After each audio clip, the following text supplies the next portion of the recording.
हरियाणा में रविवार का दिन प्रदेश के श्रमिकों के कल्याण को समर्पित रहा। सीएम नायब सिंह सैनी ने श्रमिकों को कई सौगातें दी हैं। इसके साथ ही हरियाणा में निवेश को लेकर भी सरकार अग्रसर नजर आ रही है। देखिए एक खास रिपोर्ट।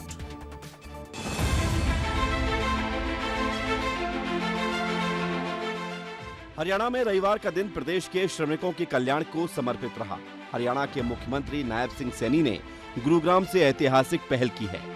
गुरुग्राम विश्वविद्यालय ऑडिटोरियम में श्रम विभाग ने श्रमिक सम्मान एवं जागरूकता समारोह का आयोजन किया।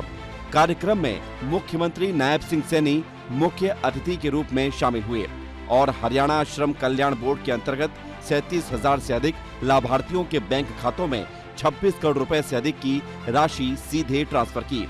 श्रम कल्याण योजनाओं का लाभ प्राप्त करने के लिए मुख्यमंत्री नायब सिंह सैनी ने श्रमिक साथी मोबाइल ऐप लॉन्च की।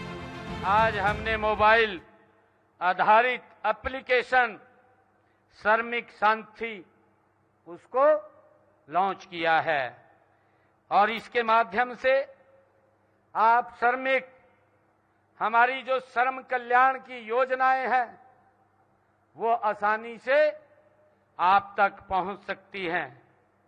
आप उनका घर बैठे लाभ उठा सकते हैं। मुख्यमंत्री ने सिलिकोसिस पुनर्वास नीति के तहत 51 लाभार्थियों को 2 करोड़ 55 लाख रुपए का वितरण डीबीटी के माध्यम से किया। इसके अलावा श्रमिकों की सुविधा के लिए अटल श्रमिक फूड कैंटीन में यूपीआई क्यूआर आधारित डिजिटल भुगतान प्रणाली की शुरुआत की। मुख्यमंत्री ने दयालु योजना के तहत प्रदेश के लाभपात्रों के खातों में धनराशि ट्रांसफर की और कहा कि अब तक 1,568 करोड़ रुपए की राशि लाभार्थियों को भेजी गई है। जो हमारे सिलिकोसिस नाम की बीमारी से पीड़ित श्रमिक हैं, ऐसे श्रमिकों के लिए हमने सिलिकोसिस पुनर्वास नीति वो बनाई हुई है।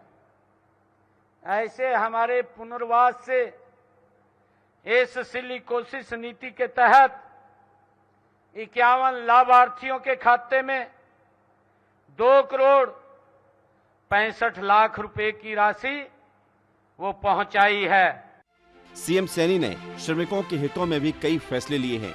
हरियाणा में नायब सिंह सैनी की सरकार सिलिकोसिस लाभार्थियों को 8 कल्याणकारी योजनाओं के माध्यम से लाभ देगी, जिसमें 5 लाख रुपए की पुनर्वास सहायता, मृत्यु पर 1 लाख रुपए, अंतिम संस्कार के लिए 15,000 रुपए, बीमारी पेंशन 4,000 रुपए हर महीने और पारिवारिक पेंशन 3,500 रुपए हर महीने दी जाएगी। श्रमिकों के बच्चों की शिक्षा के लिए वित्तीय सहायता भी प्रदान की जाएगी, जिसमें कक्षा 1 से लेकर 5वीं तक के बच्चों के लिए 5,000 रुपए हर साल, कक्षा 6 से लेकर 8वीं के लिए 6,000 रुपए, कक्षा 9वीं और 10वीं के लिए 8,000 रुपए, कक्षा 11 और 12वीं के बच्चों के लिए 10,000 रुपए, ITI, UG और PG के लिए 12,000 रुपए हर साल दिए जाने का प्रावधान रहेगा। हमारे जो श्रमिक काम कर रहे हैं और जिनका हमारे विभाग के अंदर रजिस्ट्रेशन है, ऐसे श्रमिक के परिवारों की बेटी की विवाह के ऊपर हम उन बेटियों की शादी में 1,01,000 रुपए की राशि वो प्रदान करते हैं। और इसी प्रकार अगर श्रमिक के बेटे की शादी होती है या उसकी स्वयं की शादी होती है तो उसको 21,000 रुपया देने का काम ये हमारी सरकार करती है। हरियाणा सरकार प्रदेश में निवेश और रोजगार बढ़ाने की दिशा में तेजी से काम कर रही है। इसी कड़ी में मुख्यमंत्री नायब सिंह सैनी ने गुरुग्राम में जापान की प्रमुख कंपनियों के साथ विशेष बैठक की। बैठक में C&D वेस्ट मैनेजमेंट के लिए होंडा कंपनी के साथ MOU भी किया, जिसके तहत प्लांट की स्थापना के लिए जमीन और कूड़ा सरकार उपलब्ध कराएगी, जबकि होंडा कंपनी कूड़े से टायर बनाएगी। हरियाणा में जापानी कंपनियों का एक अलग से क्लस्टर स्थापित करने पर विचार विमर्श करते हुए मुख्यमंत्री ने नारायणगढ़ में क्लस्टर स्थापना का निमंत्रण दिया। उन्होंने कहा कि हरियाणा से चंडीगढ़, उत्तर प्रदेश, उत्तराखंड और पंजाब बेहद नजदीक है, जिनकी दूरी मात्र 40 से 45 किलोमीटर ही है, जिससे व्यापार को विशेष रूप से बढ़ावा मिलेगा। उधर 10वें अंतर्राष्ट्रीय गीता महोत्सव की तैयारियों में भी सैनी सरकार जुटी हुई है।